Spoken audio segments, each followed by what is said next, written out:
Welcome, everybody. This is the April 11th meeting of the Grosse Ile Township Public Service Commission. I'd like to call the meeting to order, and we'll start with the Pledge of Allegiance. Pledge allegiance to the flag of the United States of America and to the republic for which it stands, one nation, under God, indivisible, with liberty and justice for all. We'll call the roll. Kostick is here. Kennedy? Here. Schmidtke is excused this evening. Linda Stanko? Here. Ray Biddle? Here. Lenny Pedestris? Present. And David Nadeau. Present. Have a quorum. Entertain a motion to approve tonight's agenda. So moved. Second. Supported tonight's agenda as presented. Be approved. Any discussion? If not, all in favor indicate by saying aye. Aye. And my chair just bounced down. Let me see if I can get it back up. Just went. Next, we have the minutes of the February 20th, 23 meeting. And entertain a motion for approval. So moved. And I'll support. Okay, I support it. So there is one correction, Derek. As you as present? Had me as present, and Yes. later you're on I also was excused. excused. So we'll get that corrected. That corrected. Are there any other corrections or comments about the agenda for the February meeting? Hearing none, all in favor indicate by saying aye. Aye. Aye. The minutes of February 2023 are approved. And I do want to compliment everybody. You had quite an extensive discussion on the budget, and thank you, Phil, for leading that discussion.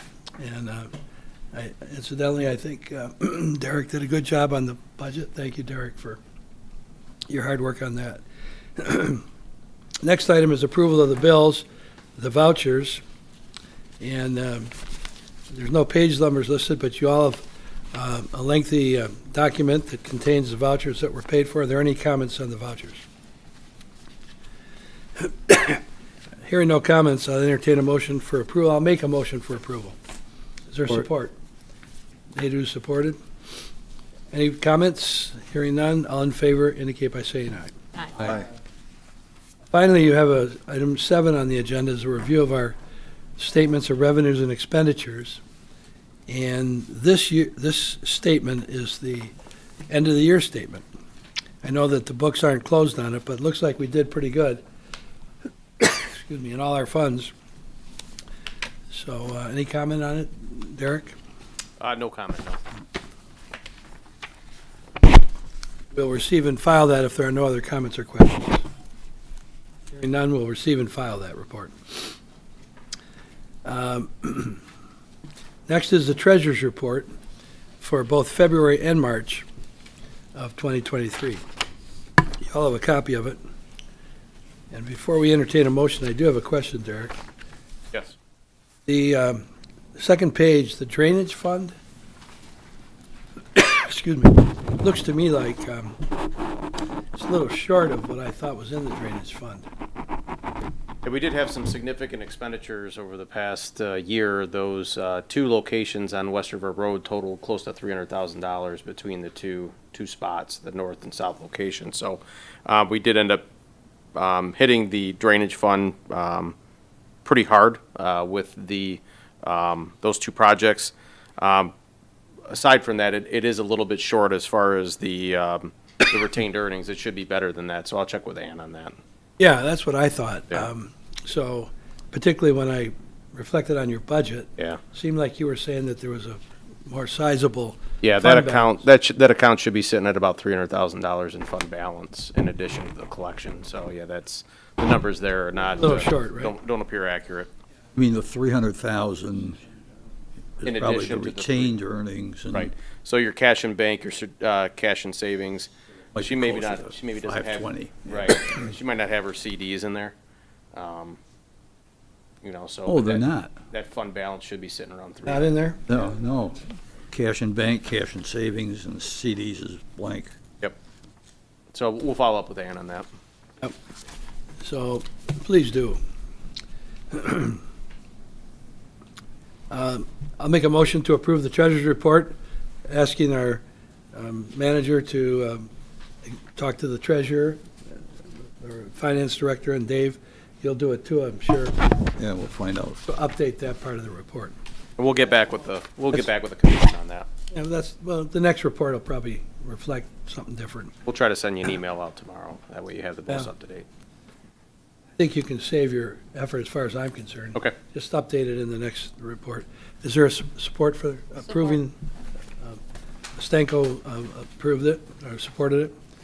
With that, all in favor of approving the treasurer's report indicate by saying aye. Aye. Aye. And there's no public here to comment this evening.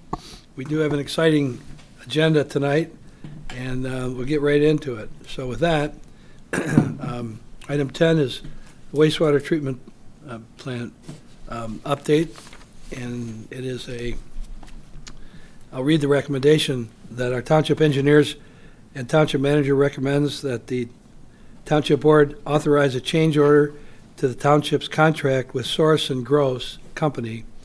And Sorensen Gross is the company that's going to do the major improvements at the wastewater plant, which includes the rebuild of the primary clarifier. This is our primary existing clarifier at the wastewater plant at a cost of $260,000. And I'll just summarize. We bought the equipment for this a year ago, or in the last year, and thought we would add it to the contract when we have a contractor ready to install. There were bids taken. I'll let you clarify this.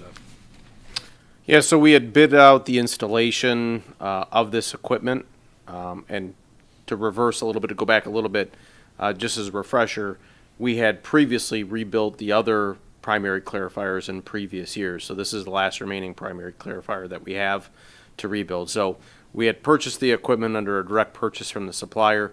Quite some time ago, we had bid out the installation of that equipment. We received two bids. One was right around 230,000, something like that. And then the low bidder was Veolia, which is actually the operator at the plant.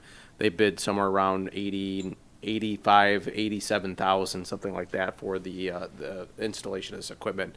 As we proceeded through awarding that contract and figuring out the language within the agreement, the township wasn't able to come to terms with Veolia on the liability coverages as far as during the project that there was damage to the plant. They were only willing to limit themselves, or they wanted to limit themselves through the verbiage in the contract to damages that totaled the cost of the contract, so $87,000. That wasn't something that the township was willing to accept, and anything that we would advise the board to accept. So at that point, their bid bond was liquidated, and we moved forward with considering other vendors for the work. We knew we were going out to bid on the ACO work. We also knew we had some other work that was happening at the plant, so Raines made the suggestion to review the scope of work with vendors that would be doing work at the plant over the next 6 months. So that was the decision, was to review this work with both Weiss and Sorensen Gross, which are the two operators at the plant right now, or contractors at the plant right now. We did get a price from Weiss. We did get a price from Sorensen Gross. Sorensen Gross was a little bit bidder at $260,000, and Raines has made the recommendation to attach that work to the existing ACO work. This isn't a plus necessarily to the overall cost of the ACO work. It's just additional work that was already budgeted elsewhere in our capital improvement budget from actually last fiscal year. So this doesn't actually add on to the ACO cost. This is a cost that's attributable to a scheduled capital improvement we had from previous years. Are there any questions about that explanation? Might add, that last night, the board approved this pending our approval tonight. So it's, once we get 4 yes votes, Jerry can go to work. So we don't have any idea when they're going to do this work.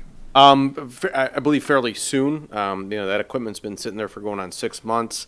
And there are timelines as far as when we want to have this work done based upon the flows at the plant. So they'll build that into the other work that's going on. I don't have an exact date, but I would expect it to be fairly soon, yes. The reason I'm asking, So when you go into the wastewater plant, and you've all been there, and when you walk down in the basement underneath the lab, I've been there with Phil a few times, and I think you've been there, Linda. Dave, you've been there. There's 3 long clarifying tanks. They're rectangular, but they're about 15 feet deep. So what I really, and I remember going with you, when it's drained, when one of those tanks is drained and they're putting in the new mechanical equipment to move the material, it's really fascinating to see it, how big it is. You haven't seen that, right? And Lenny, I don't think you saw it Yeah, either. I've seen it before. I mean, did you see it empty? Oh, not empty. So I want to just suggest, when it is empty and they start working on it, you might think about a memo to everybody. Sure. If people'd like to go, I mean, it's fascinating to see when it's empty. You just can't picture, when it's full of water, how really big it is. It just looks bigger, right, Phil? So, anyway, throw that out there. It's fun to go to wastewater plant. Anyway, are there any questions? Phil? I'm just curious, Derek, in looking at the 2 bids, Weiss put in a contingency of $37,500 if necessary, repair and caulk broken concrete inside the tank. Mm-hmm. I didn't see anything like that for Sorensen. Yeah, I think that inspections had been done on that tank previously, and there wasn't an expectation that that was going to be necessary. So I think that's why that contingency wasn't built into their bid. But Like they just shot themselves in the foot in the bid then. Right. Well, and I can clarify that with Raines. I can tell you that Sorensen Gross, regardless of the price, is the preferred contractor as well. So even if there was equal dollar figures, it would be Sorensen Gross would be the one that we would be recommending. So I don't know if that helps you with your decision or not, but. That's my only question. Okay, good question. Can I have a motion to approve the recommendation, which the Township Board already acted on, to award the contract to Sorensen Gross for $260,000 for the installation of the equipment in primary clarifier number 1? Can I have a motion to approve that? Motion. Lenny? Is there support? Support. Dave? Okay. All in favor indicate by saying aye. Aye.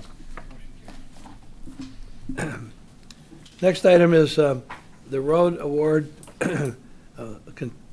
award of a major contract, 2 major contracts for a road improvement. Finally, it's here. We've worked so many years on this. This is really exciting to be able to approve a major contract for road improvements on the island. Derek, you have a map. Would you want to go up and explain we've all had a chance to look at the bids?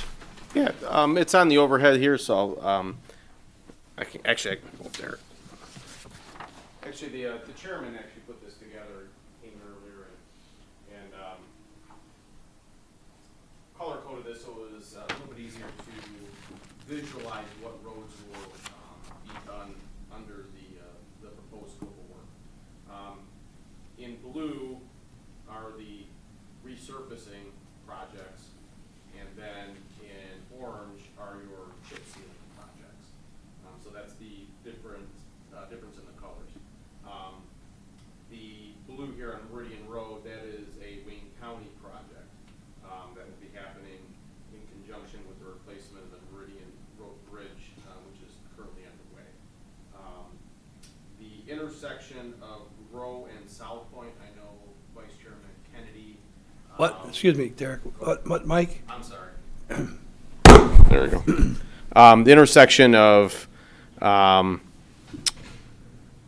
South Point and Grow, I know that you had mentioned you wanted to review that for a reconstruct.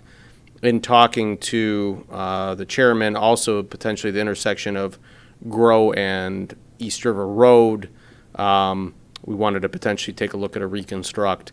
And then at the intersection of Bellevue and Meridian, we wanted to take a look at potentially doing a reconstruct. So there may be some additional work that might be added in to this project once we have our low bidder in place. But I don't want to jump too far ahead, but the township did receive very good bids for the work. And the bids came in substantially lower than actually the engineer's estimates. Engineer's estimates are what we use to establish the road program and our project list. In total, they came in about $2 million below what our expected cost was going to be. So for this scope of work that you see on this chart, we were looking at right around $5 million in that range. And actually, I have the exact breakdown here. 4.785 million is what we had expected to see under our engineer's estimate. With engineering, we're at 2.697 and some change. So the difference between the engineered cost and the actual cost is just a little north of $2 million. So we do have a fair amount of room to add work to the project list. So those intersections should not be a problem, to be able to add back in. But I do want to emphasize how important these positive bids are. I mean, the bids, they got hit out of the park. I mean, it's fantastic. And why residents should be concerned and aware of that is because money that we saved by getting good bids is more money that we get to put back into the roads. So, that's a very important factor for making sure that the road millage has as much of an impact as possible. We're going to be able to add roads. We're going to be able to add projects. We're going to be able to add intersections. With that, the low bid that we got, the money's going to go a lot farther.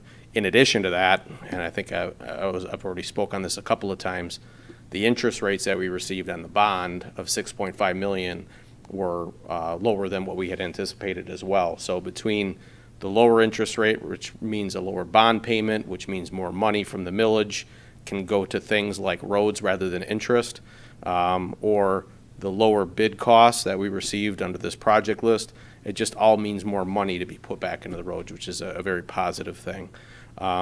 Raines did provide a couple of memos with regards to their recommended contractors for the projects.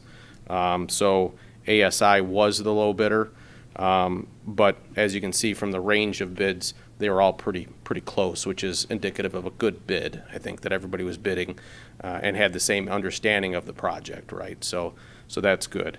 Everything that we had planned for this year was included in this initial round of bidding, with the exception of Park Lane, because that project required a lot more engineering rather than just the resurfacing of these roads.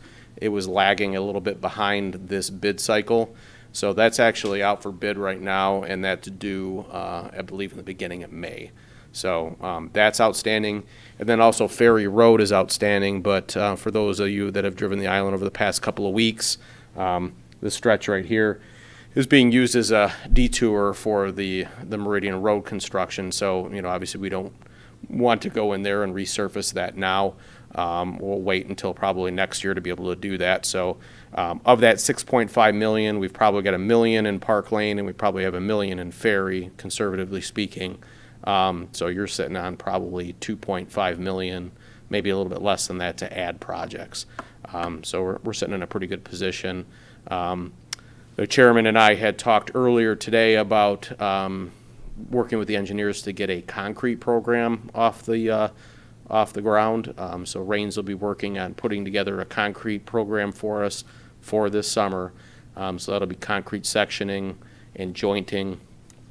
So we will need to work collaboratively to figure out a project list for that work, and then make a determination of how much we want to do this year, how much we might want to carry into next year, and how much of that, $2 million plus we want to go ahead and spend on concrete. So hopefully that gives you a little bit of background. As far as the joint sealing, I'm sorry, as far as the chip sealing, that came in actually lower than engineer's estimate as well. We were sitting at right around 650,000 is what our engineer's estimate was, and I think the bid on that was right around $250,000. So that came in substantially lower than what we had expected as well. So that's good news.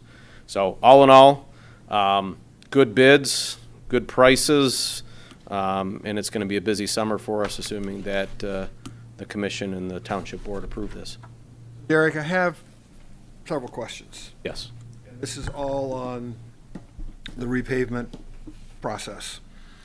I guess first and foremost, all three of these suppliers are all vetted, capable of doing this work. Is that a true statement? That's an accurate statement, yes. Okay. Yep. All right.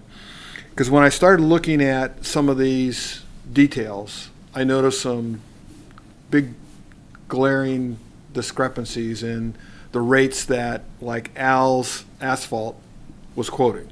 Yeah. Much lower than what the competition was, right? And then I noticed that, and that was on like section 1, where, you know, he quoted a unit price of like $1.50 for doing miscellaneous 3-foot wide shoulder restoration, right? The high bid guy was $18, ASI was $5. So obviously something wasn't understood there. Well, that's not necessarily the case on some of these. What ends up happening, and we've seen this on other bids, you know, a contractor has a cost, and how they balance that on their sheet, they might unbalance their bid. So they might put the majority of their profit into mobilization. They might put the majority of their profit into restoration. They might unbalance their bid and put costs in different areas than what the actual cost to them is for that specific item. So if they have a bottom line, they might just allocate it across the board. So what you're really concerned about is the bottom line, unless it's a unit price bid where you're flexing the quantity on that amount. But if there's a fixed item, you know, like a mobilization, a lot of times that doesn't change, right? So I think what you'll probably end up seeing is their unit prices on a lot of different items, like the actual paving, where you might go up or down in that quantity, will be very similar, but others will be up or down by a substantial amount. What Rains does, just so you're familiar with the process, when the bids come in, they actually physically take those bids to their office and they go through them line item by line item and double check all the math. They'll speak with the contractors to make sure that they understood the project and make sure that that price is good.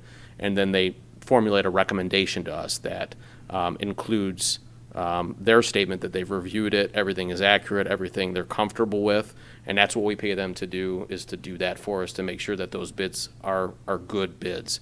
They also, at least on the low bidder, will check references to make sure that they are capable of doing this work, that they have a good reputation, and that there hasn't been any issues with doing a similar type of work that they're going to be doing for us for other communities, that they haven't had problems.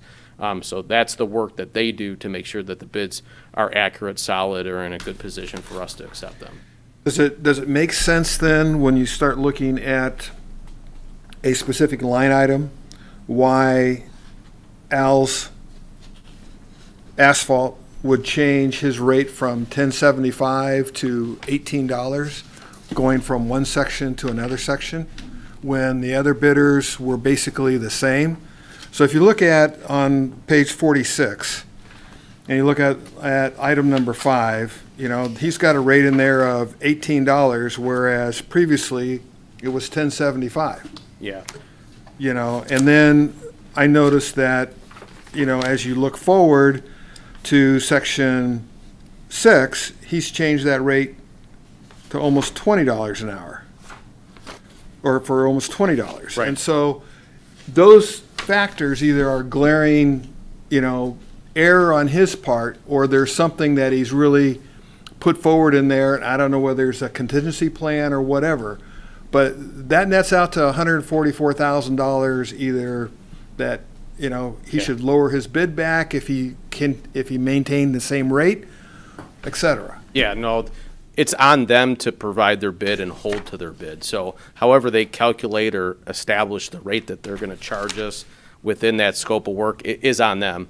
So But if Rains goes through their process, what you described earlier, you would, that would be a glaring thing that Rains should say, hey, out of the 6 proposals that you gave us, Yeah. your rate changed Right. on these 2 that significantly impacted you. And I wouldn't look too much into the difference between the roads, because there might be different conditions that they see with access or, more residences on that street, or conditions that they reviewed that altered their quantity that they were charging, depending upon maybe some additional complications they saw with their operations on that road itself. So, we can't look into necessarily why they might have bid something a certain way. All we say is, these are the specifications, this is the scope of work, this is what our expectation for the work is, you price it accordingly. We don't get too heavily involved in their operations per se, as far as, why they might have priced something that way. We have mandatory pre-bid conferences, so everybody understands the conditions, everybody has their questions answered, but how they get to the numbers that they come up with and the internal workings within the organization is their business, right? So long as my engineers are confident that those numbers are good and that there isn't going to be an issue with those numbers, and the contractor understood the project and they make a recommendation, that has always been the process and it's always worked out well for us. So I think I'm confident that that's not a concern here relative to this line item, way that we bid these projects and ask for prices. Well, it's just a matter of how we want to manage, that whole supply base. And I wouldn't get too focused in on their individual line items. We pay them off of the total, and they price it off of, I'm assuming, the total as well. They understand the total cost for their project, they understand their overhead, they understand their profit margin, they understand the scope of work, and then they put in the numbers that end up equaling whatever they need to make off that project. And that's in a perfect world. Right. And we all know that people make mistakes, and they make glaring mistakes too. And, Yep. and sometimes that's where we want to go back and, And have that- Rains have a discussion with them and say, hey, And they you do- guys messed up. And they do that, and that's part of their vetting process. And Rains will not make a recommendation to award without having gone through that. So, if that puts your mind at ease at all. That's a good question, Ray, and I've seen a lot of these bids. And the 3 categories where they build in their fudge, their profit, sometimes they'll bid a mobilization. Now, this is not big enough they bury the cost of mobilization to bring all their equipment to the site, to stage, bring in all their materials they need and so forth. That's mobilization. But then you see a lot of variance in the cleanup cost, depending on what they view as what they're going to do and how well they're going to do it. And maybe they're only going to do it once. And then traffic control is another one. Oh, yeah, because They're all over the board. yeah. Now, that one section that you raised about the jump in price, that's West River, sitting way out there. And I wonder if they looked at West River and thought it's going to be a difficult area to work. Well, that was $100,000 difference. That jumped out at me. Yeah. Yeah. Was So that the could winning be- bidder was $100,000 lower on West River Road than the other 2, and actually had been higher on other sections. But my assumption is they're going to have to do the job. And things go into, how they formulate their bids that we're not privy to. For example, I'm taking a look at all this rotomilling expense. You have almost exact bids, ASI's and England Civil on horse mill, $32,400, the exact same number for both of those contractors for rotomilling on that road. Well, more than likely, they're dealing with a subcontractor Yeah. that gave Yep. them that same price for that road. So there's a lot that goes into these. Maybe they got a supplier that provided them cheap asphalt for a certain mix that they have here that they have stockpiled with a contract with them or something. There's a lot that goes into it as far as how they formulate their bid. But, ultimately, at the end of the day, if Rains is comfortable with it and they have a lot of experience with these, we're always comfortable with it because the history has proven that those things end up working out. So, and on this project, it's pretty straightforward. You start getting into some of these sewer projects and stuff like that where it's a lot of underground and unknown. It's a little bit different of a story, but here everything's on the surface. it's a pretty standard process that they're going through, so there's limited risk for change orders, for, additional complications that might result in a higher price. But if those two elements were in fact errors, Al's is a lower price bid Well, and ultimately. by $144,000. Ultimately, it's on the contractor if they made an error in their bid. It's not on us. That's at their risk. That's So- what Rain should be looking at, is my whole point. And they Derek. do, and they do. Well, Yeah. maybe, right? I mean, Well, that's they worth, do- that's they- worth it. That's worth the conversation Right. with Rains They- to say, did you notice that? Did And you they guys do- have a conversation on that? And they do that. So if there's an outlier or some big discrepancy between contractors or a unit price that doesn't seem like it should be, they do check with the contractors to review those numbers. And quite honestly, the other contractors, all the contractors usually FOIA this information, because once it's publicly opened, they receive a copy of the bid spec or the bid detail, and they double check their competition as well. And a lot of times they will bring that to your attention if they see something that might be an accident as well, as far as a competitor's bid. So there's a lot of checks and balances here that go into the public bidding process. So, but at the end of the day, Rains is confident, I'm confident that we got some good bids here, and we should have a good project, so. I think more often than not, they start with the answer and work back to the I question think you're right, yes. on these. Because we see them all over the place at times, Yep. Well, Derek, I have two questions on the chip sealing. Yes. I know when we had chip sealing done previously, there was a fair amount of preparation work before the actual chip sealing process. They did some milling, they definitely did pothole filling and things of that nature before they did the chip sealing. I didn't see anything in the document that referenced that. Yeah, I will have to check with Rains to see, but like you said, I don't see anything on the bid sheets either. No. So, that might be under a separate project that we might want to take a look at. So I will talk to them and get back with you on that. And then So- the other thing was, they mentioned they would start no later than May 15th, Yeah. which is way too early. Well, the concern is that we got one bid, and there's kind of one game in town. And that contractor ends up going north. And when they go north, they're not coming back south. So our ability to have chip seal in the community here is dependent upon doing it early. So, Well, that was the problem we had the last time with them doing it late. uh-huh. We wanted it in the heat of the summer, and they went north, and we had to wait till they came back south, if I'm not mistaken, something like that. That's right. Yep. And we had issues. Yeah, and that's, Definitely with chip sealing, if it's not hot yeah. to where it sets in and rolls in and sets up, it just is hardly worth it. I know over in New York, they do it in the middle of the summer, dead heat of the summer. The criteria there is it can't get too low, below 50 degrees at night or something.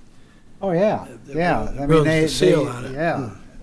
I will talk to Rains and have them talk to the contractor and see what their availability would be to do this later in the summertime for us. Like I said, my understanding is that they wanted to get in here early, get done with us, and then the majority of the work is up north for them. So Well, that's a big concern, because that's an issue we had the last time, and I don't we think, thought by getting in early with our bids, Yeah. we could name our time, right, but Yeah. maybe not. yeah. I think the question to ask too is what, as far as the engineering are concerned, what is the temperature that forecast that they're going to review when the contractor wants to come in?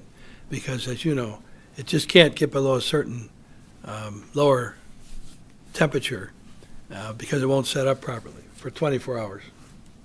So that's the question to ask. And I'm sure, I don't think the contractor's going to want to do it because he's going to guarantee it, but if it's too cold, but I'll get you an answer on that. a good question. Yep.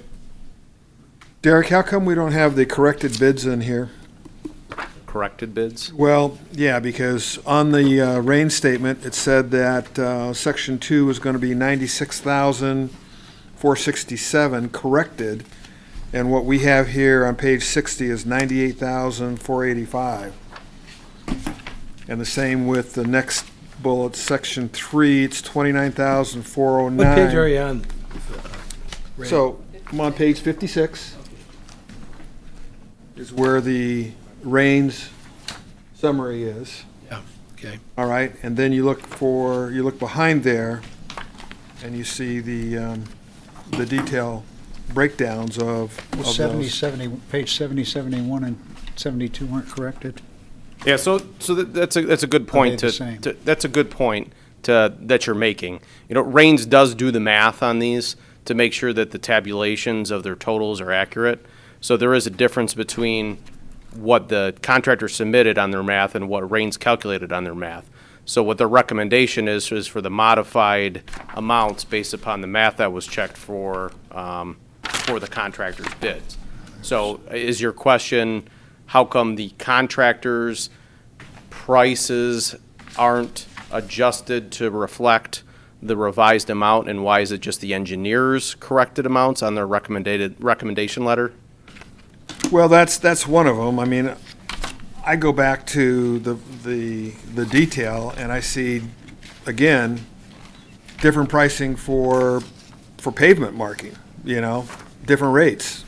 19 cents, 17 cents, 36 cents.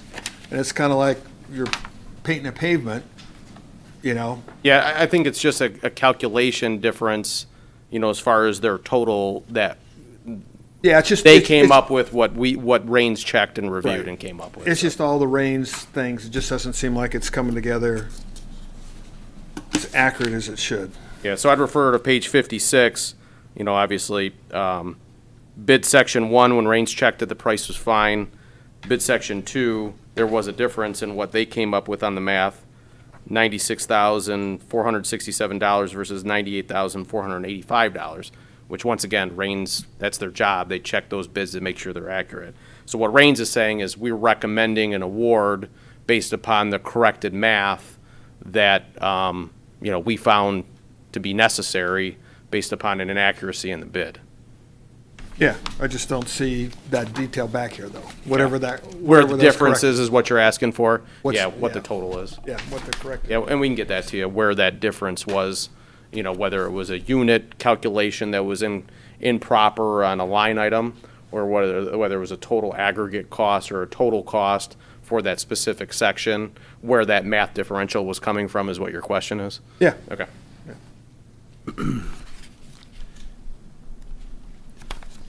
Okay, what else? Other questions? So the sheet that you're talking about, Ray, sheet 56, does the corrected totals that the contractor's going to be held to Yeah. versus their tabulated bid sheet. So are you comfortable with that? Well, I mean, I've heard the language. I No, I just, It's just that, it would be nice to have the quote that basically reflected what was we want to actually see the corrected. figures, what Yeah. the I engineers, mean, that's what we're agreeing to, right? yes. Well, okay, let me just clarify that, though. So there is just as matter of process, there is a contract that is formulated off of these bids once these bids are approved, okay? And that contract will have all that information in it as far as the corrected math, the project totals, the contract amount, Okay. all that information. So this isn't the end-all, be-all. This is a recommendation to start that process and to go through that contract and get that contract put together. Based on this cover sheet is what we're going to approve. Correct. Not Yes. this, not the supplying detail. Exactly. Okay. All that information will be put into that contract with all the revised numbers or whatever it ends up being, and then we sign that. And that's our binding document, not this. Okay. Lenny, any questions? No, sir.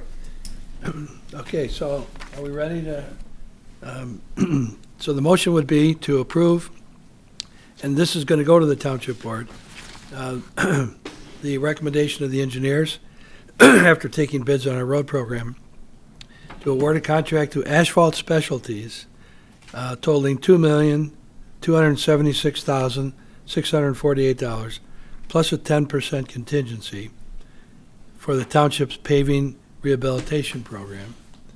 And in addition, a second contract would be awarded to Highway Maintenance and Construction Company, they're in Romulus, totaling $244,090.09 for the chip sealing program. So a couple of comments to that. That total should be to Ray's point, that total should be 244,065.76, not 244,090.09. Oh, yes, you're right. And then also, do you want to provide an amendment to that motion to address the vice chair's concern regarding application Date and of temperature? application. And how would you want to phrase that? Gets back to, Could we just add pending final amount review by the engineers? Well, not final amount, but date of application is yeah, really. from what I understand from the vice chair, the date of the application is one thing, but also, we could, even though the date might be mid-May, if we can get assurances that the temperature isn't going to result in a quality issue upon application, right? So we award the chip seal, and we'll add to it with a stipulation that the engineer will control when the chip sealing is actually done based on established criteria for chip sealing. How's that sound? Because it is published. The criteria that we reviewed years ago was published Right. about the temperatures.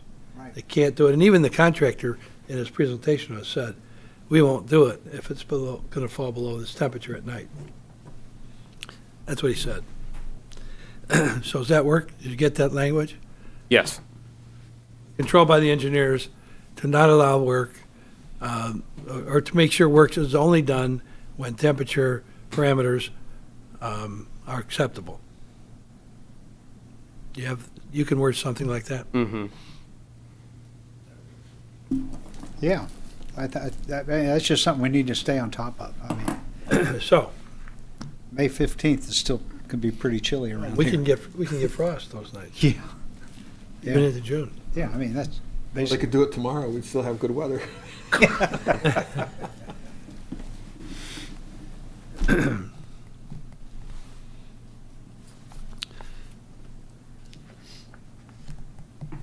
I don't know how you get ahead of the game. We bid late and we got it late. We bid early. We get it early. Well, the fact that we bid it early is why we got good prices. I think that's part of it, yes. Yep. Okay, so we have the resolution in front of us. I'll be honored to make the motion to approve that resolution. I'll second it. Ray's seconding. Okay. You got that, Derek? Yes. If there are no further questions, all in favor indicate by saying aye. Aye. Motion carried. All right, thank you.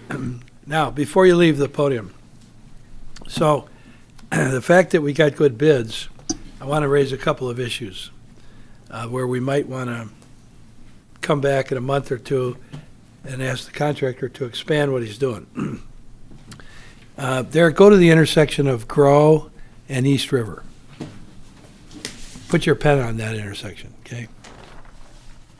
Grow and East River. So what we have there, I drove it today, and what we have there is chip sealing coming along East River and then west on Grow. We also have the paving of this section of East River, which is very bad. But as I look at that intersection, and I think you drive it a lot, Phil, that whole intersection needs to be rebuilt. It's disjointed, there's poor drainage, and it's not an even surface to drive over in terms of smoothness. So I would like to make sure, Derek, that it may not be that whole intersection is rebuilt with asphalt, not chip seal. So I would like to, my idea on it would be to look at that and see and make sure that whole intersection is rebuilt with asphalt. Do you have any comments on that? Well, I think every chance we have to rebuild an intersection, we need to take it, because that's where the predominant amount of wear on these roads is. When cars are braking, in other words, the area of Grow going down to East River, every vehicle there has to come to a stop, and that's gonna wear that intersection quickly. And then when cars make turns, that wears the intersections. So I fully agree that money well spent if we rebuild the intersections as we go in places that, especially where it intersects chip seal. Another one is at the Bellevue and Meridian. I drive that a lot, and the side coming from the golf course, as well as the side of Bellevue that's coming from East River, there's always a mess of gravel on that intersection. Have you noticed that, anybody? There's gravel all over the road there all the time, stones. So I think we need to open up the radiuses, the turning radiuses, a little bit, and maybe improve that intersection. I'd like it looked at. Now, when we talked to the engineers originally about this, I brought the issue up, but that was a long time ago. Part of the problem that we have at this intersection is we've had a rash of water main breaks in that area, Right. which probably 3 over the past 2 years. So a lot of the gravel issue has to do with backfilling the excavation with gravel, and then it stockpiles there and it ends up on the road. I would want to talk to Rains and see, what the condition of that main is in that area, and it might mean that we want to replace a small section of main in there. If we're going to pave the road, my concern would be that, if we have this high frequency of water main breaks, we might end up having to tear up the road to be able to fix that if that continues. That would be my only concern with that intersection. Okay, well, I think this is the time to fix it if we're going to do Right. it. Yeah, I think that's a good plan And there. I'd like to look at that. Another intersection I have is not shown on here, but I'm going to direct you to it, is as you get off the Parkway Bridge, as you come onto the island, and then you turn on the ramp that goes down to West River, and I'm going to believe that's, can you point to that location? Yeah, I'm trying to find it here. I don't think it's shown on this map. It's not really shown very good. Right there, you're right, right there. I know that Phil and I have looked at that. There's a lot of flooding that's occurred there, and you recently put a drain in. But two things occur to me there. That intersection is not part of our paving plan, but it's a mess. And there's a lot of different paving attempts, some from the county bridge repair that they did, and ours, where there's a hodgepodge of pavement sections coming together. And I think that we should look at resurfacing that intersection. And in addition to that, that new drain that was put in, that could be a godsend in draining water off that. Have you seen that? Yeah. Okay, so, Yeah. but in my mind, it looks like hell. Yeah, especially with that drain that was put in through there, that's just cold patch through there, so that really does need to be done. But to your point, I think we can get away with a resurface in that area, and that definitely has to be a priority. And that was kind of the intent when we put that drain in, that we needed to do that, so. I like the drain. That property's been a concern of aesthetically, and I think you and I have discussed that, how bad it looks. Cars get off the bridge, and everybody that's going to go way to the west or north or south on the island uses that intersection. And what you see is a broken down fence, and now we have a nice ditch there, and I'd like to clean that up. I assume it's our property. I know that's Wayne County property through there. Yep. Well, then they're not going to do anything. And I wonder what we could do to aesthetically improve that. One thing we could do is put up a screen fence to screen all that vegetation that's on between the edge of the road and the Trenton Channel. Water's Edge. Trenton Channel there, going towards the channel. It just looks terrible. And it's that's not what Grosse Ile should be about. I'm just raising it because I just drove it today and looked at the ditch, and I thought, well, the ditch is great, but I'd like to improve the image of the community there. A fence wouldn't be part of our road program, but maybe we could make it part of it. I don't know. I'd ask all of you to look at it. I'm gonna bring it up. So we're gonna work on coming back with some additional things to add to the contracts, maybe. And also, one thing we need to talk about is our concrete program. So if you drive Gray's Drive, Again, it's a lot of problems on it. Cadillac Square is off that, Cadillac Circle's off that. Some of the roads off of Church, the paved roads off Church, need some concrete repairs. So we have money. We need to get out and bid that. The other one that has come to light, and I think, you know, your team's put some coal patch down there, is coming off of Bridge Road onto Meridian, where, you know, trucks used to kind of roll over on the right-hand side, and, you know, again, it's that approach and what have you, but there's a wide section of coal patch that's put alongside the road that, you know, that might That's be- at the corner of Bridge and Meridian. Right, Bridge and Meridian, yeah. yep. Could you look at, Turning south off of the bridge. And if you guys want, if you have those areas that are of concern, feel free to email me, and then I can get a list running. why don't you Great idea. put that on your map right now, Yeah. circle that. You're talking about Bridge and Meridian. right here? That's Horsesmill, I'm sorry. Yeah, right there. Right Yep, there. Yep. And while we're at it, if I can add one more. Yeah. When you come across the county bridge and go north on the West River and turn right on Church, you end up in a giant pothole because you've got to turn tight because Church is so narrow. So everybody cuts that turn tight, and the right rear tire ends up going about 2 foot down into the gravel. Am I right?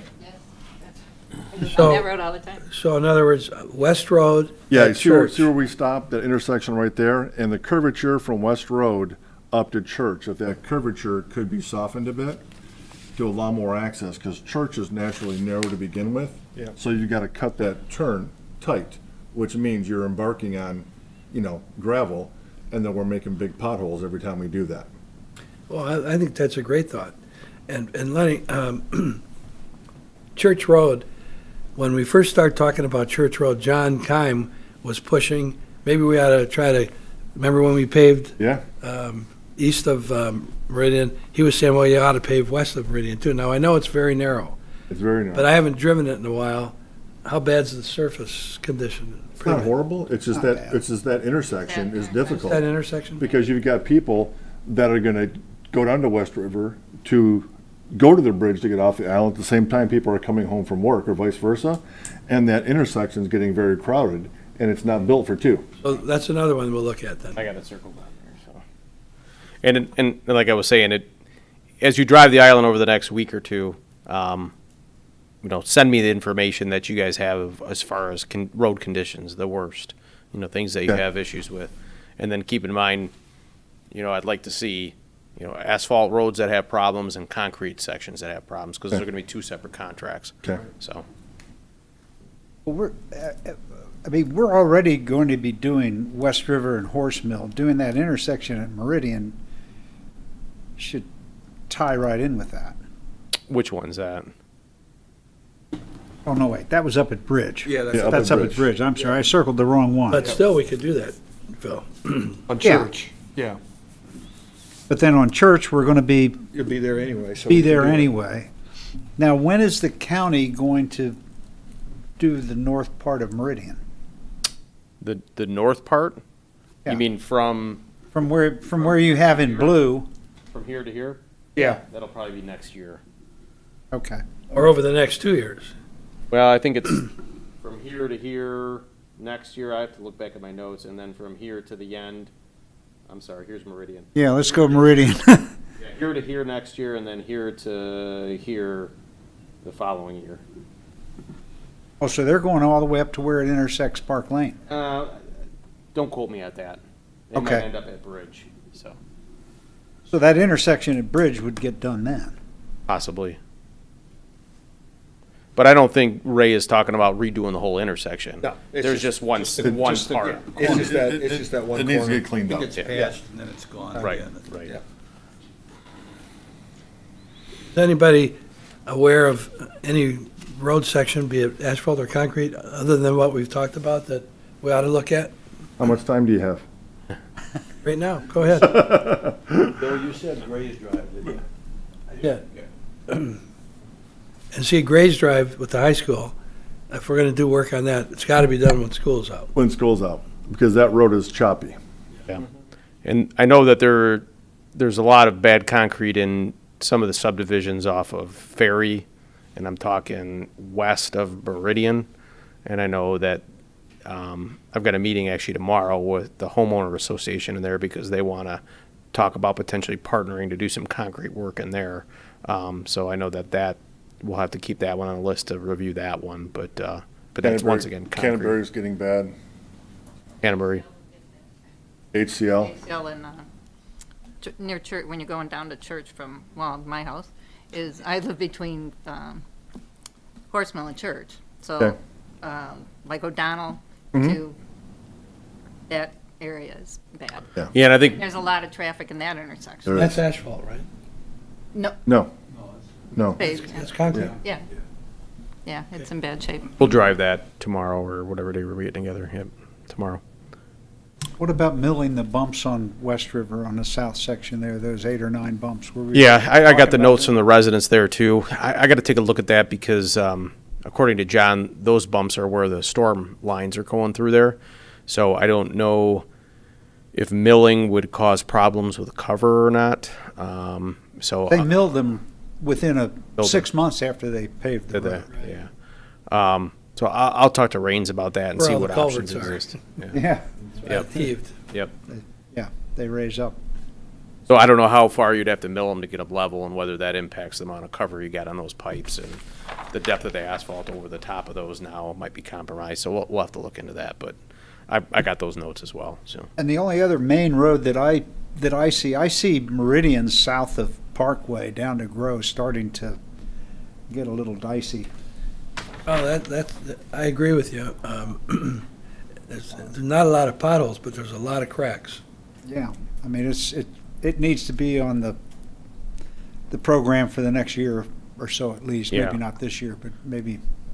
Had a lot of traffic when the bridge was closed. All the trucks and everything went all the way, a lot of traffic on that, all the way down Meridian with all the big trucks and everything that normally would go Freebridge. Well, this is between Grow and Parkway. Here and Oh, Park. Right here up to Parkway in front of the. Yeah, it's becoming undulated. The only thing about Meridian is that it's actually one of the only roads on the island that qualifies for federal dollars. So, we'll have to have a conversation with the county to see what is realistic with regards to resurfacing that, whether that's going to be something in the near future. Because you're right. I mean, there's been a lot of deterioration probably just in the past 18 months. Especially this past winter, it got tore up pretty good. So, Yeah. but. Okay, well, this is a good discussion. Thank you. So we've awarded the contract, the recommendation. And Dave, you'll carry that to the township board. I will. Let them know how excited we are to move forward with Start this. spending the money they gave us. Well, they either approve it or they have to keep their cars in the garage for the rest of their time here. The next item on the agenda is the recommendation of the commission, the resolution says, to the township board for the extension of the contract with Detroit Gradall for ditching work for the fiscal year 2023-2024, which is when we're in. Derek? One of the real success stories, I think, over the past couple of years with DPS has been the commitment that we've made to improving drainage around the island. We've had, for the past couple of years, a roadside drainage improvement program utilizing a contractor. We bid out the services for ditching work, I think 2 years ago, and this was the only game in town, and he's done an excellent job for us. He's the only wheeled grade all service that's in that in the area here, and the work he's done is phenomenal. So what we'd like to do is continue to work with that contractor for a third year now. His work actually goes beyond just roadside ditching, and he's done a fair amount of work under our contract and under our budgeted amount in some of the wooded areas of the island. So he's worked off Manchester, he's worked off Island Boulevard, and done a lot of drainage work that has solved some real chronic problems that we've had in some of the residential neighborhoods. The most recent one that was done actually over the winter time under the previous contract was off Island Boulevard. there was a lot of water that was coming out of actually open space, coming into yards and then flooding them. So we ended up reestablishing an existing ditch line that was there and redirecting that water away from the houses and back over into the thoroughfare canal drainage. I brought a couple of pictures at actually John's request. John took these pictures that kind of showcases some of that work, and this is above and beyond the roadside work that's being done, which has obviously been a tremendous success. But this work here was done back in the Manchester Woods area, which helps to drain everything around Manchester, and you can see the flow of water. This is this past spring. This is actually the water flowing out of the woods, coming to drainage pipes that then empty into Smitty's boat livery. That canal that was a Wayne County drain. This is all a Wayne County drain that ends up going into that area and flowing that direction. Here's another example of some drainage work that he's done back off of Ferry. And once again, these are drainage courses that existed but probably haven't been maintained in 50 years. That all help to drain the residences in the neighborhoods. You can see some more here. And you can see the flow of the water there is pretty significant. Once again, this is Manchester.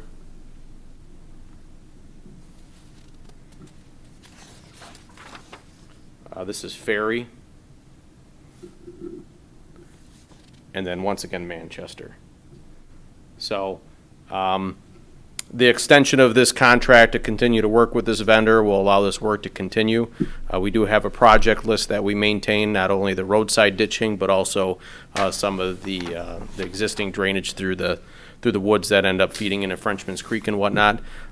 So the recommendation to the board being requested tonight is to continue with Detroit Great All and keep this work going at the budgeted amounts that we have established within our 2023-2024 budget. Is that the same amount that we budgeted last year? He was at $88 last year. He's at $92 this year, but very competitive on his rate still. That's cheap. That is very cheap. For a machine and Yeah, personnel. and an operator. Yeah. It is. We pay more for trucking than we actually do for the Yeah. Great All service. So, I think when you have a good deal and you find a good operator at a good price, the work we're doing right now is going to pay dividends over the next 25 years. I would like to think that they would look back and say, man, it's fantastic they did that work over those years, because it's helped out with the drainage on this island for quite a few years afterwards. I know that both myself and John, have a much better feeling when we have a very significant rain event that we're not going to get those flooding calls, because that's proven the case anywhere that he's been working.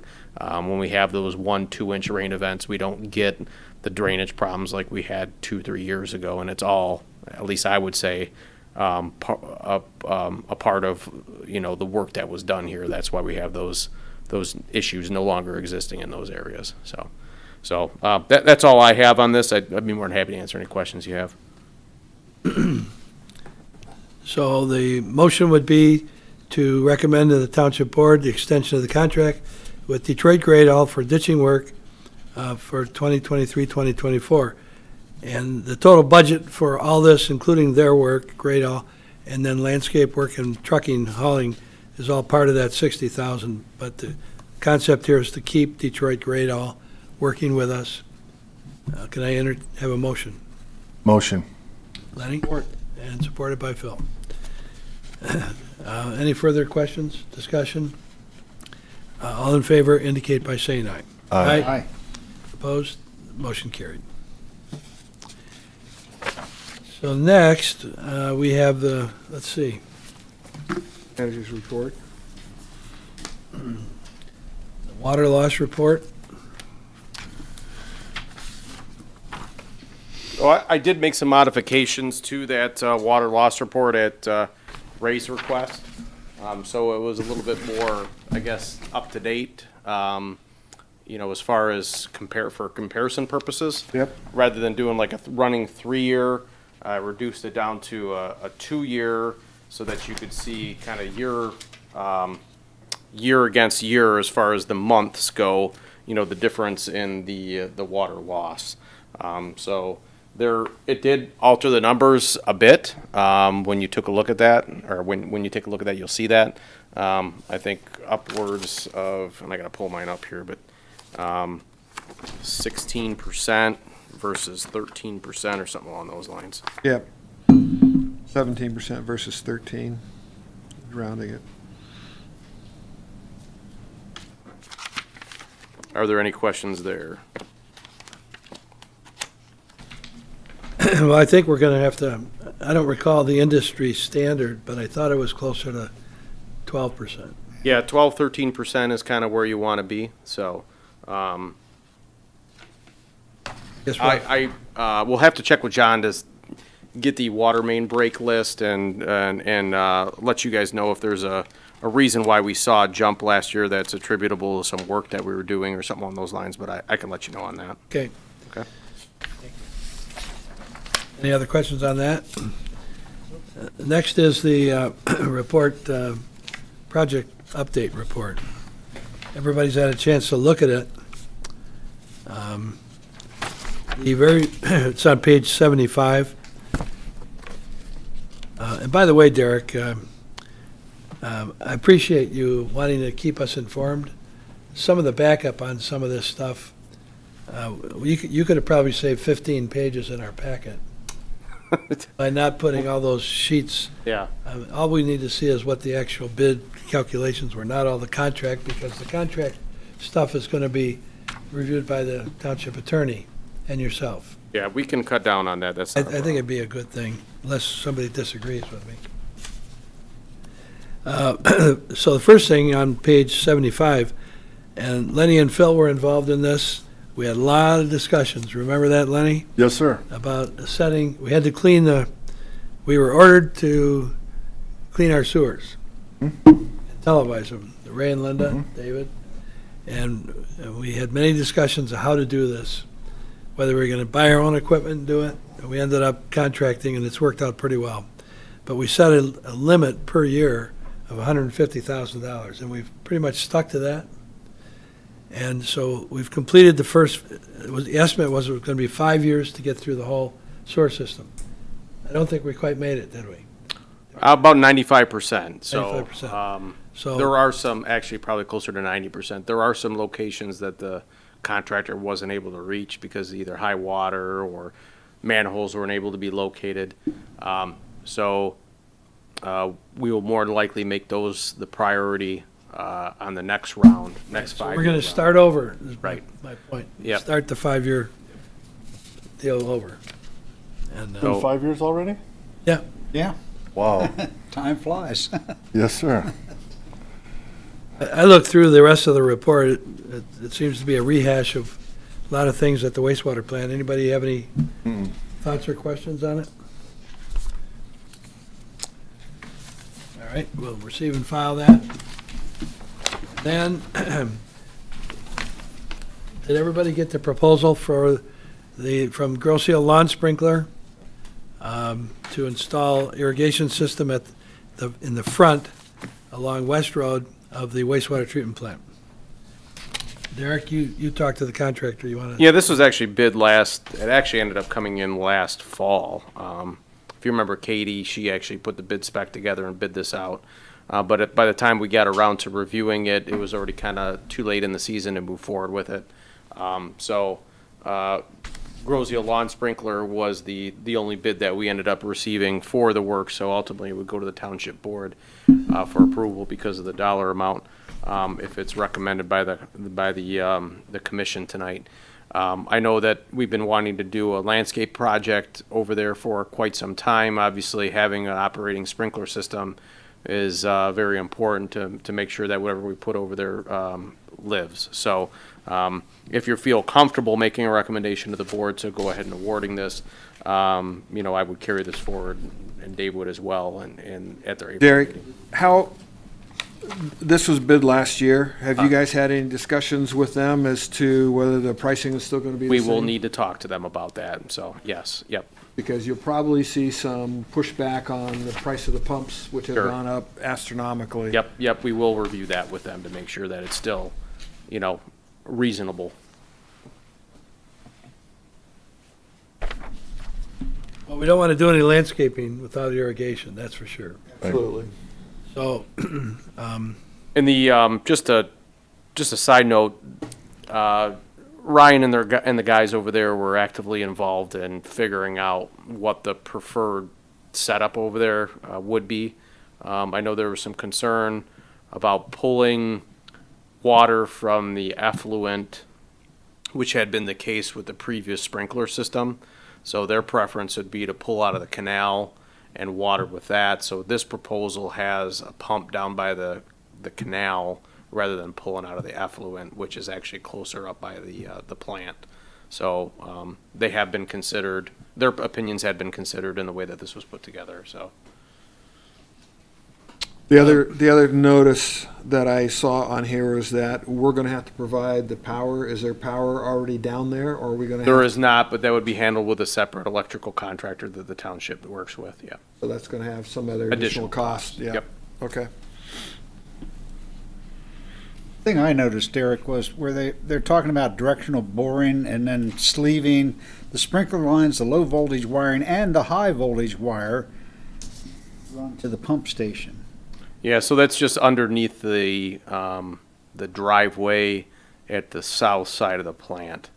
So the sprinkler controls and everything are right there by where that fence section would go. That's where all the existing stuff is. So they would need to bring their line under and sleeve bore under the driveway and then head out to the canal. So they're just planning on running cabling deep enough that they don't need it encased? Out to the For the high canal. voltage? Yeah, I believe so. So, yep. So they would just run it through there? I forget what the name of that stuff is, that heavy direct burial. It's going to be a thick wall PVC, Thick wall, probably direct burial scheduling. PVC. Could be something higher, but basically by sleeving it leastwise, they have access to it if they ever have to repair it or replace it. Where it just goes under the driveways. Right. But then, it has to be so deep then, too, though. It has to It's be. typically at least yeah. 2 feet deep. Right. 2 And you feet. can do a direct burial, Okay. so that shouldn't be a problem. I think I'd be more comfortable if you check the price, We can do that. update the price, Yep. and then just bring it back to us. Yep. And we're just looking at the irrigation system right now. Well, we're looking at the landscaping too. So we had reviewed at length with a couple of different contractors last fall, landscaping Years and years proposals. ago. I think the one that we felt most confident with was with Scott Landscaping. But there were a couple of different options that were available to us on that, and the proposal that was put forward by Matt, which I did talk with him late last week, and he's still good with those prices. For him to purchase the material and do the installation, but he did offer an option to us where we could actually buy the plants at obviously a lower cost than what he would charge us, and then he would just do the installation. So, that is an option as well. Take our little wagons down to the, Well, I mean, we would have to open an account with like Landscape Supply, and then we would go in there and purchase it and pay directly to them. The only problem with that is it's not covered by his warranty. So he marks up the plants because he has to provide to us a year warranty on the material or on the items, so that he can account for that if he has to replace them if they die. So, we have a couple different options in front of us, and talking with the vice chairman, we wanted to get this on the agenda so that we had the opportunity to talk about it, because obviously it's the spring, and we've been wanting to get this done for a while. So we have options available to us and wanted to talk about it, so. do we have a timeline on the irrigation system, how long it would take them? I don't know. I wouldn't expect it to be more than a couple of days. Okay. So long as we get the electrical in there and run, and that's, other than that, I don't think it'll be too long. There is a good point that was made by the chairman earlier, though. I mean, depending upon how the landscaping lays out, It's gonna depend upon how your sprinklers are laid out, right? So, I feel like, I don't want to get into, you into a dilemma on this. When we first started talking about landscaping the frontage at the wastewater, we were going to go out for bids. And we met with Matt Scott to advise us. He came, we didn't ask him to, but he drew a plan up. He went and looked at it, and he drew a plan up that I didn't like at all because it didn't screen the fence or what was going on the other side of the fence. And Ron Moran, you know, Ron with the DDA, his dad was in the landscape business. Anyway, Ron's a friend of mine, we went up and looked at it, and Ron suggested between some of the existing trees, maybe we could have a berm that might just be 2 feet high, and then if you plant shrubs that are 3 or 4 feet high, now you've covered 4 or 5 feet into the air to screen what's going on at the plant. You can't totally screen it. Maybe a mixture of pine trees, you know, coniferous and deciduous, like some big burning bushes, or there's all kinds of things. Just put a mixture, but to screen what's going on at the wastewater plant. And then Matt Scott, I think, if we go out and hire a landscape architecture, it's going to cost us several $1,000s to do the design and do the bid. We might better go buy the materials instead of bidding it that way. Work with a contractor that we trust, and what Matt had offered to Derek, maybe he would go to Derek would go to the wholesale supply area with Matt, pick out shrubs, and just pick them out, and then we would pay Matt to install. If we pick them out and don't get a markup on them, same as a landscaper would do, then that way we wouldn't have a guarantee though, but would we need one if it's sprinkled? So that's a dilemma. I mean, we could easily spend $5,000-6,000 hiring a landscape architect to do a plan and go out and take the bids on it. But if you're looking for a screen, what you want to do is pick the right plant to begin with. And you want one that's fast growing. You want something that's an evergreen. You're going to want something that's deer repellent, right? So your green giant, which is what they call it in industry, it's a form of the arborvitae family, but it's more like a Christmas tree type of shape. I planted about 35 of those in my yard, and I planted them as a screen, and they grow 1 to 1.5 feet per year. What are they called? Green giant. Green giants. All right? And you plant them with a root ball, depending upon what size you want to get. So half the root ball is above the surface. So you automatically get a berm right then and there by planting those things. And you can plant those within 3 feet of each other on center. You immediately get a little bit of a screen. The plants will grow faster, and they'll grow together. How tall do they get eventually? Oh, big. They will get big. I mean, I planted. 8 feet, won't they? Oh, yeah, higher than that, David. 30 I feet. mean, mine are already at like 9 or 10 feet. Yeah. But that's just a recommendation. So instead of smaller shrubs with a berm, just, if you're looking for something fairly straightforward, something simple, something that's green, that's going to provide, a screen, then look for, that would be one plant. And you can stop by my house. I'd be more than happy to show you what I've done. in the back or front? On the side and in the back. But remember, we have trees there now. Yes. They've been there a long time. I'm not sure they're worth saving, but I don't want to cut them down. Somebody trimmed the pine trees there up about 8 feet so that you can see right under them. That's been that way a long time. Yeah. That's so they can mow the grass underneath. So I'll be glad to take a look at that. But I was thinking of a mixture instead of just like a wall of trees. Have a mixture so it looks nice. And the reason we talked about this is because if you drive down West River, all these properties are being taken care of very nicely. You get to the wastewater plant and it looks bland, nothing.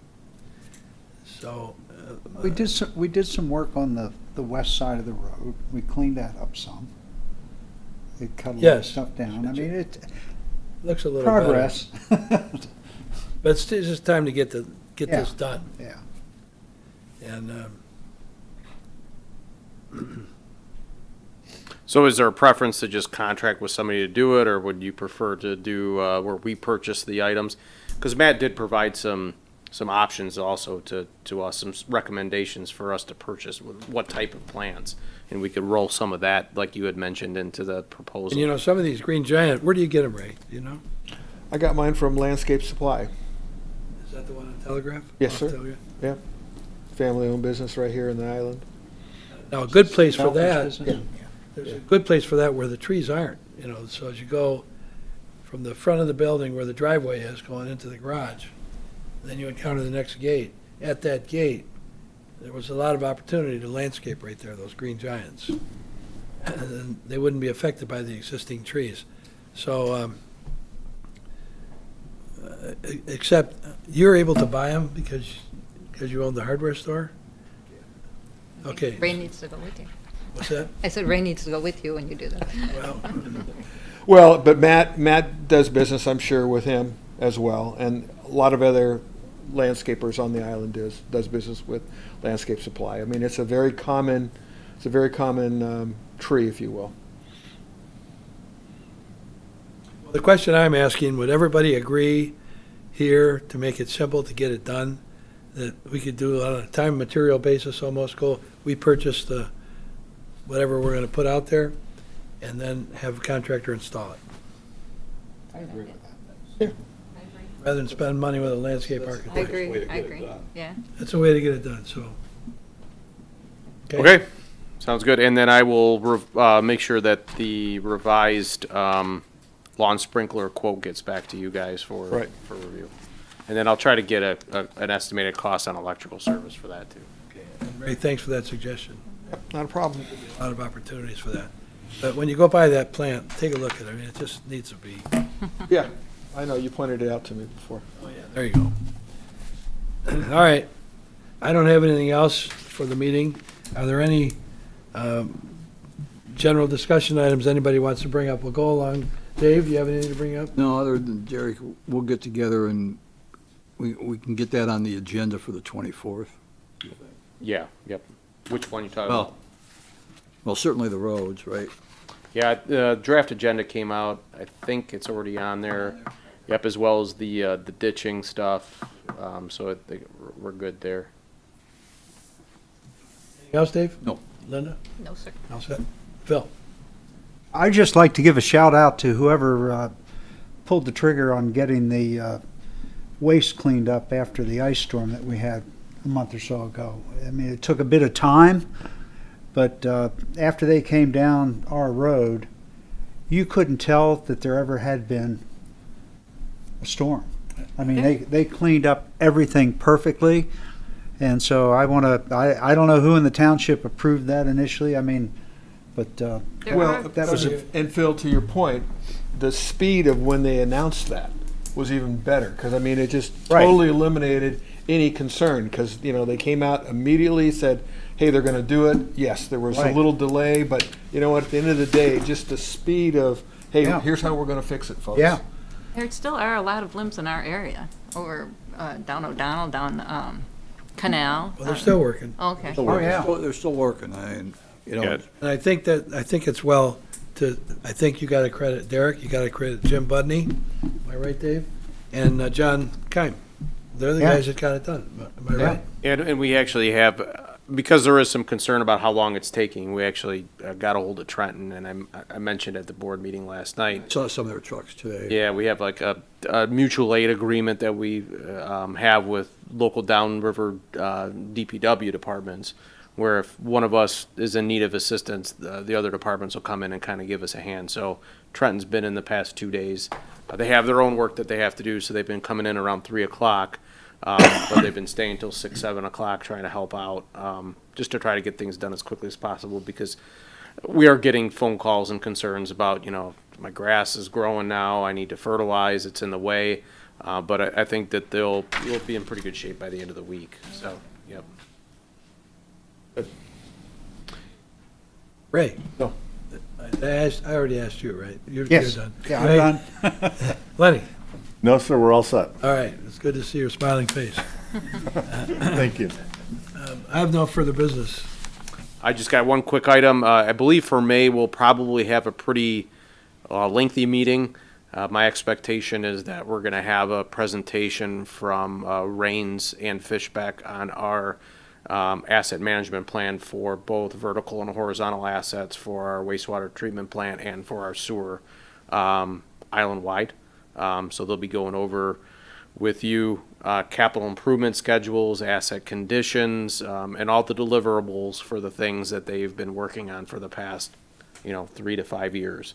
So that should be a pretty lengthy meeting, but I think it'll be very educational, and will give you a very good feeling of where we're at with our assets and all the thinking and the thought and the engineering and the planning that's gone that will be delivered to you that they've been working on. So so that should be good. Will probably be a good hour and a half just with that alone. So just give you a heads up. Well, then obviously, whatever additional work we're going to do on roads is going to be discussed. Yes, yeah, yep. And we'll do a pre-con with them, we got a lot of work we have to do with the roads and then I'll be able to tell you guys what the scheduling is. We have to work through all that, what roads they're working on first, and when they're gonna be in town, and Well, let me ask you a question. If we do concrete repair, we're pretty late in the game to get it going right now. So school ends June 15th.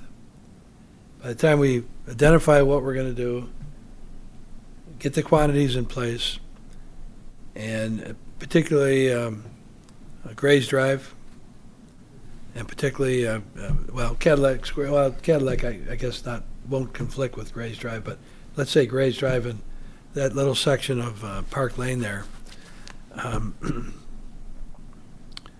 How can we expedite some kind of approval? I mean, could we ask our engineers to measure the quantities that should be addressed on Gray's Drive and Park Lane near Gray's Drive and get it out for bid?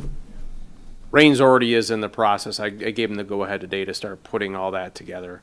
I think what they're going to need from us is a priority list, though, and that's where I think you and I, driving around tomorrow, reviewing the condition of the roads, we can give them, and then also all of your input that you can provide to me. We can start talking about quantities with them so that, they can give estimates to the contractors. We don't have to give them exact footage or anything like that, but the contractor is going to want to know the magnitude of the project. Is this, I don't even know, as far as sectioning, how many squares are we talking about? As far as the joints, how many lineal feet are we talking about? So that they can price it accordingly. But we will try to do our best to expedite it as quickly as possible. Obviously, we don't want that work going on, if at all possible, when the schools are in. But it's a little less impactful than the repaving of an entire road. When you're dealing with the sectioning, we might be replacing one square on a neighborhood road where the buses can get around it, versus repaving a whole stretch of road, which creates a lot of problems.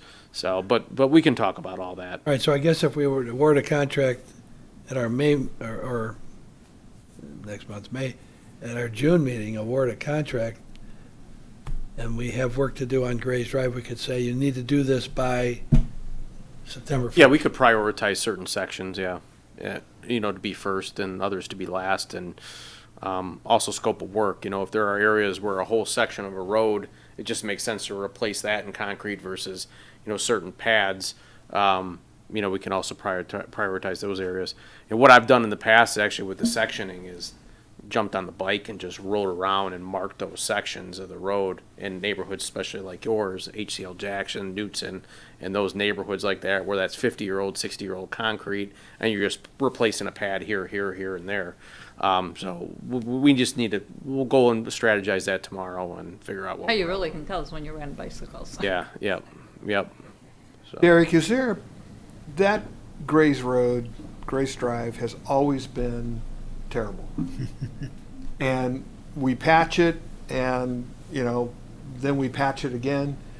Is there any kind of a map that we are trying to keep in focus that says, this is the second time we've had to patch this area, this is the third time, there's either something fundamentally wrong with the underlayment of the soil or something that's causing this kind of failure, because it is so mismatch as far as, the patching, and I don't know whether we've had repetitive failures in the same area or not. I think around the island and in most communities, you'll see that concrete put in anywhere from 1996 through 2010, it's all fallen apart because there was a bad mix that they were using.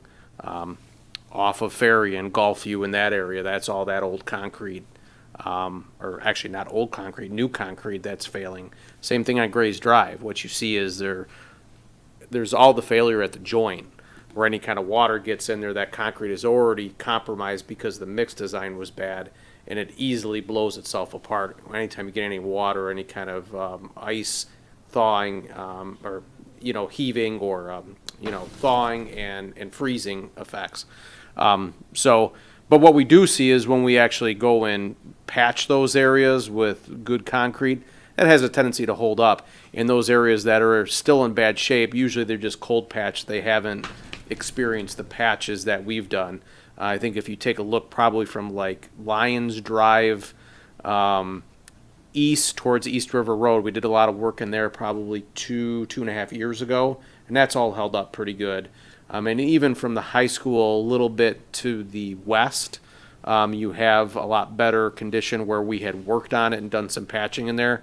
Where you really have bad condition concrete is where we haven't gone in there and done anything, and maybe just cold patch got thrown in the voids, and that's all from like Park Lane, to Meridian Road. That's all really bad through there. So I understand your point, but I think that the fixes that we've put forth when we redid concrete, they've held up pretty well.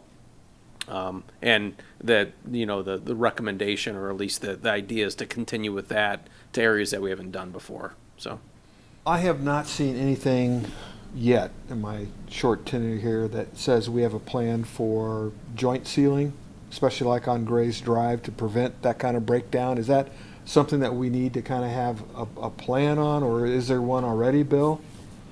there is a plan. Matter of fact, we've got an $80,000 contract that's going to the board on the 24th. So we collaboratively bid with like 6 other downriver communities to do joint and crack sealing, and we'll be awarding that and entering into that contract, assuming the board approves it on the 24th. That we set money aside in last year's roads budget to do that work. That was a priority of the DPS Commission with some of those dollars. And unfortunately, it didn't get off the ground last year because the bid got delayed because of a couple different reasons, but that's something we will be doing this year. Good question. In a community that is 100% responsible for the roads, what a lot of times you'll see is like a PASER study is what they call it, where they'll inventory all their roads and they'll have a color-coded map like this that'll show all the worst conditioned roads, all the medium conditioned roads, all the best conditioned roads. But, without a funding source, really it didn't make sense for us to do that because there was no money for us to act on that PASER study. But, fortunately we have some money now. We might want to take a look at what you're talking about, especially with the idea that we have money left over from the millage that isn't going to bond payments, so we'll have an annual roadwork program. So that's something we could probably take a look at, and I know that there's grants out there for that to do that work. So to your question, a little bit historical because of my age. Go back in the Michigan Department of Transportation, used to be called the Highway Department. Back in the 70s, they came back with a recommendation for a new mix for concrete. And several of the counties used it. And in the urban area, Wayne County used it, and Oakland County used it a lot. The city of Southfield used it. They were a city. Livonia didn't use it. And their roads didn't fall apart like that. So the mix that the state was attempting to use and used on some freeways was too dry over a long period of time. it started to break up. That's why these expressways broke up. That's why Canton Township's got tremendous breakup problems with their concrete roads. We have some good examples here with it. And it breaks along the edges, and then it just keeps breaking and breaking and breaking. It's too dry a mix. That's what finally was rendered on that. 75 down by Monroe was when that fell apart, that was because of that mix. So, and several other freeways, so. Right, Metro Airport lost That's like the history 3 on that. runways. Starting to see some of that on Macomb Street too, right in front of the hardware Yeah. store. We're right there. You're getting a and big that- See it pothole. like alligator cracks out from the Yeah. joint, and Goes it, from the and it joints just out. buckles Yeah. and breaks up. And, oh, by the way, that's a good point. By the way, if you leave the post office, that road that goes to the playscape, there's some huge potholes there that we need to fix them. You can fix it. You can miss them with the front wheel, but I mean, not they're the rear deep, wheel. they're this deep. Are those cold patch or are those redo That's the road? concrete. Well, we Oh, need it's to, we concrete. need to do a repair of those. Yeah. Those are concrete in there? Okay. No, I guess it is That road, concrete. yeah, next to the post office. Anyway, it's a good question, but that's what happened. So, And I will say, Groseal Township, I think our share of that crack sealing contract is like 86,000. We're spending more than probably all the communities except for maybe one. And they're large communities, it's like Riverview that's in on it, I believe Trenton's in on it. Ralter's in on it, there's a number of us that are in on it, so. So yeah, that's something we're working on, so, and that's actually on the agenda for the 24th. all right, Okay. good discussion on all this stuff. With that, if there's no further business, I'll make a motion to adjourn. Second. Third. All in favor, indicate by saying aye. Aye. Meeting's adjourned, thank you.